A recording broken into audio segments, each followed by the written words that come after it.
大家好，我係亂玩陳少，今日同大家介紹一隻3人啤牌遊戲，叫做格劍。玩法簡單得嚟，又考小運氣同埋少少技術，只要有啤牌同埋計數機就玩到㗎啦。遊戲人數3人，遊戲準備52張啤牌以及每人1部手機，每人起始25點生命值，派發5張手牌，其餘作為牌庫用。每回合3人同時出牌，並同時結算每人卡牌嘅效果。回合結束之後，所有人補滿5張手牌。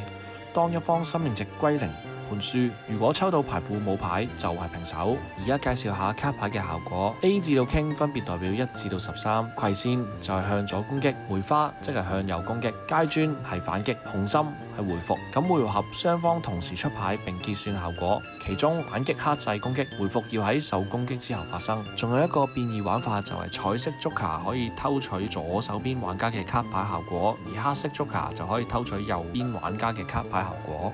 咁我哋而家直接 game 一次啦。好啲仔，大家同時出牌。我左手方 Yuli 出階磚9，右手方嘅 Ivan 出梅花6，而我就出梅花10。喺呢個時候呢，我就向右方 Ivan 攻擊10點，而右方嘅 Ivan 向佢嘅右方 Yuli 攻擊6點嘅時候，受到 Yuli 階磚9嘅反擊，所以呢個回合呢，右方 Ivan 受到10加9點嘅傷害。第二回合補牌，補到一隻階磚 King。呢回合我應該會諗住出葵扇積去打一打左手邊嘅。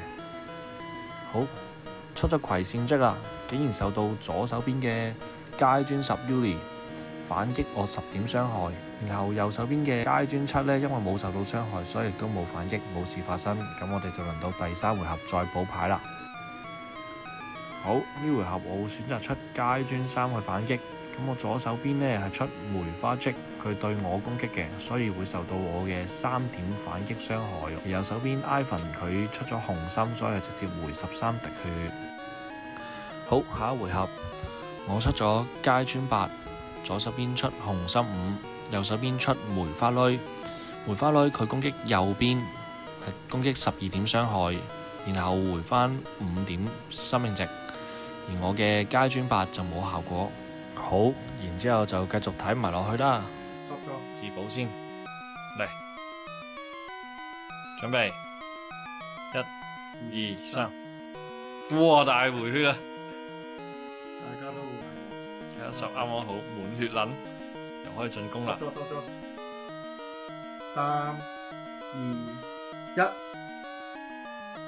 哇！大家都係向左攻喎，你扣3，你扣12，我扣8，大家都係向左進攻。好冷痛啊！俾佢打到，好牌。嗱，我已經算打得少啦，打得少啊，簡稱。打得少。準備3、2、2個半，1個半，1，嚟，開牌。開牌。減13。但係你打兩邊都會含啊。係啊，咁頭冇牌嘛，我已經覺得揀一㗎啦。我覺得應該呢一個都應該要計咯。好啦，戇鳩嘅。準備。你見我出1，你就知道我其實根本唔係真係想打你啦。3、2、1，打右啊！係減9，你減13，拜拜。唔係啊，佢有好血啊嘛。唔係啊，冇得講，先減後。係啊。哦，即係你已經死咗。係，而家1 on 1。我得2滴血啫喎。2滴血啊？做咩啊？冇階磚啊？打出嚟先。全部階磚點打？全部階磚，嚟啊！1、2、3，拜拜。已死。已死，就係咁簡單。今次格劍就隔住咁多先，希望大家下次同 friend 玩完之後再留言話我知好唔好玩。記得 follow我，我就係亂玩出事。